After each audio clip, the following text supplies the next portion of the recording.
तर मित्रांनो, लास्ट व्हिडिओमध्ये आपण सॉलिड प्रिन्सिपलचा जो तिसरा इम्पॉर्टंट भाग होता तो म्हणजे लिस्को सबस्टिट्यूशन प्रिन्सिपल तो आपण बघितला होता. आणि या व्हिडिओमध्ये आपण सॉलिड प्रिन्सिपलचा इम्पॉर्टंट पार्ट म्हणजे इंटरफेस सेग्रिगेशन हा जो 4 नंबरचा प्रिन्सिपल आहे तो या व्हिडिओमध्ये आपण कव्हर करणार आहे. तर तो इंटरफेस सेग्रिगेशन प्रिन्सिपल स्टार्ट करण्या अगोदर पहिल्यांदा आपण इंटरफेस आणि ॲब्स्ट्रॅक्शन ह्या दोन ज्या गोष्टी आहेत त्या पहिल्यांदा समजून घेऊया. म्हणजे यामध्ये मेन जो रोल आहे तो इंटरफेसचा आहे. तर इंटरफेस म्हणजे काय? तर interface specifies what a class must do आणि इंटरफेस जो असतो तो blueprint of the class. आणि इम्पॉर्टंट कॉन्सेप्ट जी इंटरफेसच्या बाबतीत असते ते म्हणजे doesn't hold the implementation of the methods, only hold the signature of the method. म्हणजे इंटरफेसमध्ये इम्प्लिमेंटेशन हे अलाउड नसतं.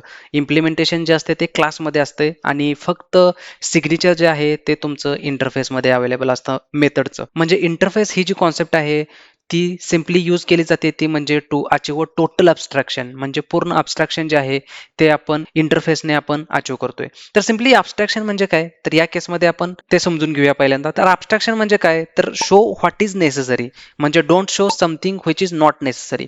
म्हणजे या केसमध्ये समजा तुम्ही एखाद्या एटीएम मध्ये गेला तर एटीएम मध्ये तुम्हाला जे इन्फॉर्मेशन दिसते ती म्हणजे म्हणजे क्लायंट साईडची आपण स्क्रीन वगैरे यूज करतोय, पण तुम्ही जेव्हा एखाद्या बटनवरती क्लिक करता किंवा विथड्रॉल अमाऊंट वगैरे करतात तर त्या केसमध्ये बॅकग्राऊंडला जी प्रोसेस होते ते तुम्हाला माहीत नसते. फक्त तुम्ही जे आहे ते इसेन्शियल फीचर जे आहेत एटीएम मशीनचे ते फक्त तुम्ही घेताय.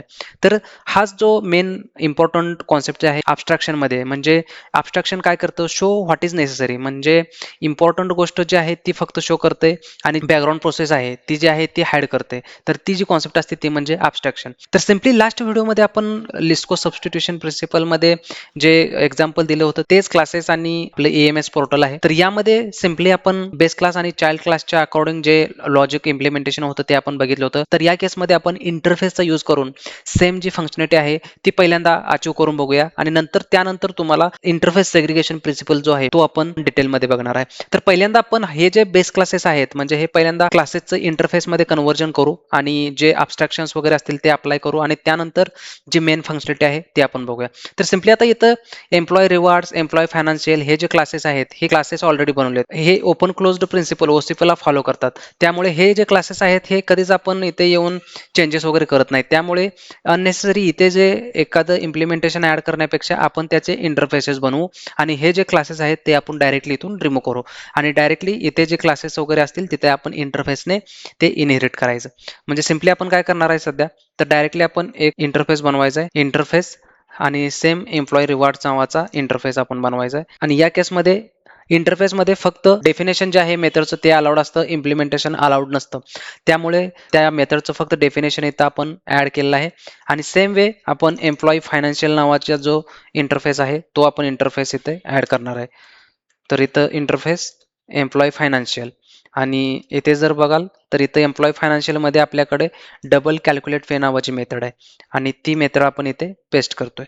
तर या केसमध्ये दोन मेथड जे आहेत आपल्याकडे ऍड केलेल्या आहेत म्हणजे दोन इंटरफेस जे आहेत आपण ऍड केलेले आहेत. आणि या केसमध्ये एम्प्लॉय रिवॉर्ड जो आहे तो इथे इनहेरिट करतोय आपण आणि सिम्पली जे हे क्लासेस होते ते आपण डायरेक्टली इथून रिमूव्ह करतो. म्हणजे ह्या क्लासेसची आता इथे गरज नाहीये कारण ह्याचं जे लॉजिक आहे ऑलरेडी इंटरफेसमध्ये कव्हर होते. ओके. आणि जे इंटरफेसेसची नावं असतात ते एव्हरी टाइम म्हणजे आय पासून स्टार्ट होतात. आय एम्प्लॉय रिवॉर्ड्स किंवा आय एम्प्लॉई फायनान्शियल. म्हणजे आय एम्प्लॉई रिवॉर्ड जो इंटरफेस आहे तो डायरेक्टली आपण इथे इनहेरिट करतोय आणि इथे जी त्याच्यामधली जी मेथड आहे ती आपण इथे ऍड करतोय. आणि अशा प्रकारे हे जे पूर्ण क्लासेस आहेत हे डायरेक्टली आपण आय एम्प्लॉई फायनान्शियलने इनहेरिट करतो इथे आणि सेम इथे पण. आणि आता इथे एरर येतात कारण आपण ती मेथड ओव्हरराईड करू शकत नाही कारण आपण क्लास रिमूव्ह केलेत.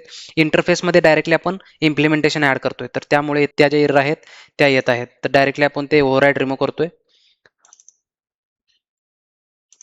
आणि या केसमध्ये सुद्धा ओव्हरराईड रिमूव्ह करतोय. आणि सिम्पली इथे एम्प्लॉई म्हणजे फॉर द कॉन्ट्रॅक्टर डायरेक्टली आपण आय एम्प्लॉई रिवॉर्ड्स ही जी मेथड आहे डायरेक्टली इथे आपण कॉल करतोय आणि इथून पण आपण ओव्हरराईड जो आहे तो रिमूव्ह करतोय. आणि आता जर आहे बघितलं तर पूर्ण ज्या कंडिशन्स आहेत त्या सॅटिस्फाय झालेल्या आहेत. म्हणजे आपण जो पहिले बेस क्लासेस होते ते पूर्ण रिमूव्ह केलेत आणि त्याच्या जागेला आपण इंटरफेसेस यूज केलेत. तर या केसमध्ये सुद्धा पूर्ण OCP वगैरे पूर्ण जे पहिलेचे प्रिन्सिपल्स होते ते सुद्धा फॉलो होतील. जर आपल्याला कोणत्या क्लासमध्ये इम्प्लिमेंटेशन वगैरे चेंज करायचं असेल तर ते डायरेक्टली आपण चेंज करू शकतोय. जर एखादा नवीन टाईप वगैरे आला त्याचा आपण नंतर क्लास ऍड करू शकतोय आणि तो त्या आय एम्प्लॉई रिवॉर्ड्स किंवा आय एम्प्लॉई फायनान्शियल पासून तो इनहेरिट करू शकतोय. तर अशा प्रकारे आपण पूर्ण जे आहे इंटरफेस आणि ॲब्स्ट्रॅक्शन ऍड करून आपण जे पूर्ण क्लासेस आहेत ते आपण डिझाईन करू शकतोय. आणि जेव्हा आपण कॉल करतोय program.cs मध्ये आता आणि इथे फक्त आय एम्प्लॉई फायनान्शियल हा जो इंटरफेस आहे डायरेक्टली आपण इथं कॉल करतोय, जो मेन इंटरफेस आहे. आणि इथे आपण फुल टाइम एम्प्लॉईचं जे लॉजिक आहे ते आपण पास करतोय आणि सिम्पली जर ऍप्लिकेशन रन केलं, जर तुमचं पहिलं जे आउटपुट होतं ते तसं सेम जे आउटपुट आहे ते येणार आहे. म्हणजे टोटल हवर जे आहेत ते फुल टाइम एम्प्लॉईच्या केसमध्ये ते म्हणजे टोटल हवर्स 100 आणि टोटल रिवॉर्ड पॉईंट जे आहेत 150. म्हणजे आउटपुटमध्ये काहीही चेंज नाही. म्हणजे आपण पहिले केस जी होती ती डायरेक्टली जे बेस क्लासेस होते ते रिमूव्ह करून पूर्ण इंटरफेसेस अप्लाय केले. आणि आता इथून पुढे आपण जे इंटरफेस सेग्रिगेशन जो पार्ट आहे तो आपण बघणार आहे. म्हणजे यामध्ये इंटरफेस सेग्रिगेशन प्रिन्सिपल म्हणजे काय नेमकं, तर no client should be force to depend on methods it does not use. याचा अर्थ काय, तर no class is force to implement method from interface which it won't be using.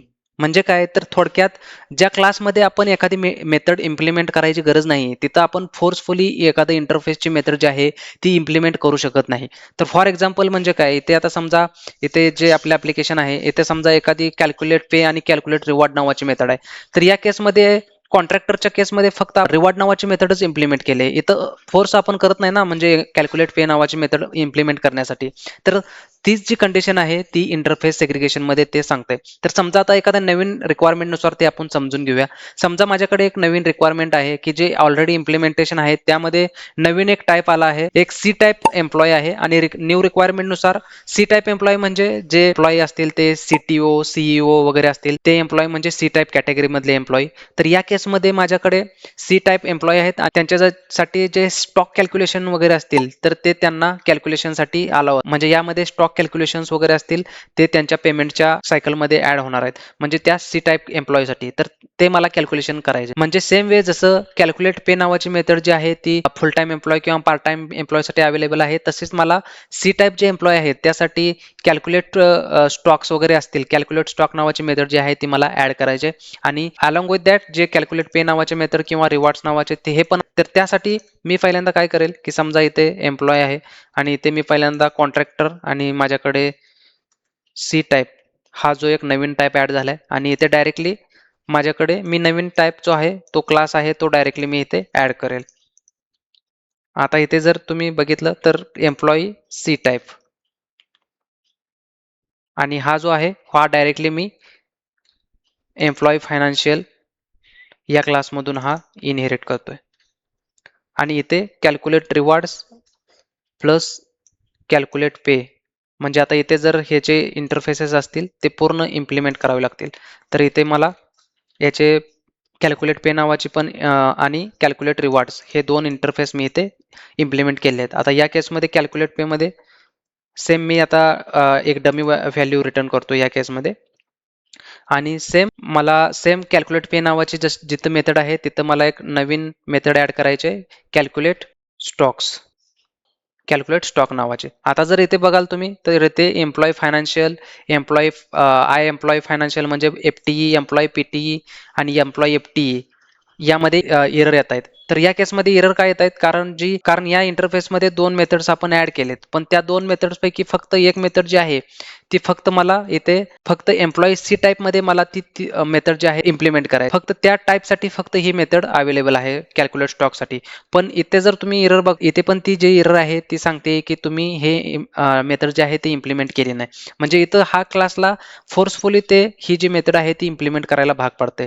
आता समजा जर मी इथे इम्प्लिमेंट केली इंटरफेस मेथड आणि कॅल्क्युलेट स्टॉक जे आहे डायरेक्टली थ्रो केलं इम्प्लिमेंटेशन मधून, आणि इथे जर सेम मेथड मी ऍड केली, इम्प्लिमेंट इंटरफेस केलं आणि इथं कॅल्क्युलेट स्टॉक्स जे आहे हे डायरेक्टली थ्रो केलं. आता हे जी कंडिशन आहेत सॅटिस्फाय होतात. पण आता जर इथं मी एखादी डमी व्हॅल्यू रिटर्न केली, रिटर्न 100, तर या केसमध्ये जे सी टाईप एम्प्लॉय आहे इथून तो तिन्ही मेथड तो ऍक्सेस करतोय, पण फोर्सफुली जे बाकीचे एम्प्लॉई आहेत म्हणजे पीटी, फुल टाइम एम्प्लॉई आणि पार्ट टाइम एम्प्लॉई आहेत, त्यांना ह्या मेथडची गरज नाहीये.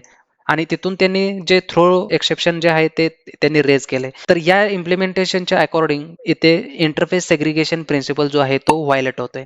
आणि यामुळे हे जे इम्प्लिमेंटेशन आहे ते सॉलिड प्रिन्सिपलला फॉलो करत नाही. तर यासाठी आपण काय करणार आहे, तर इंटरफेस सेग्रिगेशन म्हणजे याचा अर्थ काय, की जसं आपण इंटरफेस आय एम्प्लॉई रिवॉर्ड बनवलाय, सेम त्या केसमध्ये नवीन एक इंटरफेस आपल्याला बनवायचा आहे. Public interface I employee stocks. आणि हा जो इंटरफेस आहे इथे आपण जे आहे ती स्टॉक नावाची मेथड जी आहे आपण डायरेक्टली कट करतोय आणि इथं पेस्ट करतोय. आणि या केसमध्ये सेम आपल्याला आय एम्प्लॉई फायनान्शियल हे जे आहे हे आपल्याला इम्प्लिमेंट करायचं आहे. तर आता या केसमध्ये काय होईल, की सिम्पली जिथं जिथं आपण या मेथड इम्प्लिमेंट केल्या होत्या कॅल्क्युलेट स्टॉक्स त्या आपण इथून रिमूव्ह करतोय. म्हणजे अननेसेसरी आपण या इम्प्लिमेंटेशन वगैरे आपण याला फॉलो करत नाही. म्हणजे पार्ट टाइम एम्प्लॉई आणि फुल टाइम एम्प्लॉईमध्ये आपण ते जे इम्प्लिमेंटेशन आहे कॅल्क्युलेट स्टॉकचे ते अननेसेसरी इथे आपण फोर्सफुली इम्प्लिमेंट करू शकत नाही.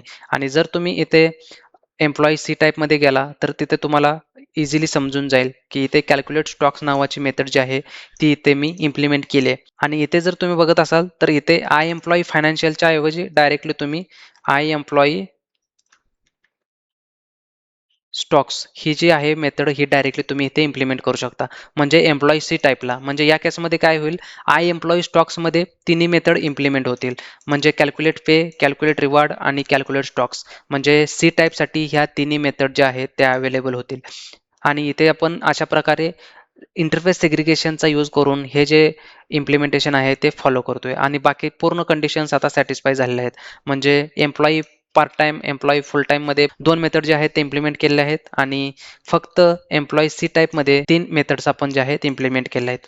तर अशा प्रकारे इंटरफेस सेग्रिगेशन म्हणजे जर एखाद्या क्लासमध्ये अननेसेसरी म्हणजे फोर्सफुली जर एखादी मेथड आपण इम्प्लिमेंट करत असेल तर तिथं जे आहे ते इंटरफेस सेग्रिगेशन प्रिन्सिपल जे आहे ते व्हायलेट होते. तर ते आपण त्याचं इंटरफेस आहे तो नवीन इंटरफेस तयार करतोय आणि डायरेक्टली तो इंटरफेस जिथे जिथे यूज होतोय फक्त त्या केसमध्ये आपण यूज करतोय. तर फोर्सफुली आपण कोणतंही इम्प्लिमेंटेशन जे आहे ते ऍड करत नाही. जर कॉन्सेप्ट समजले असेल तर कमेंटमध्ये ऍड करा आणि व्हिडिओ आवडला असेल तर लाईक करा आणि चॅनलला सबस्क्राईब करा. धन्यवाद.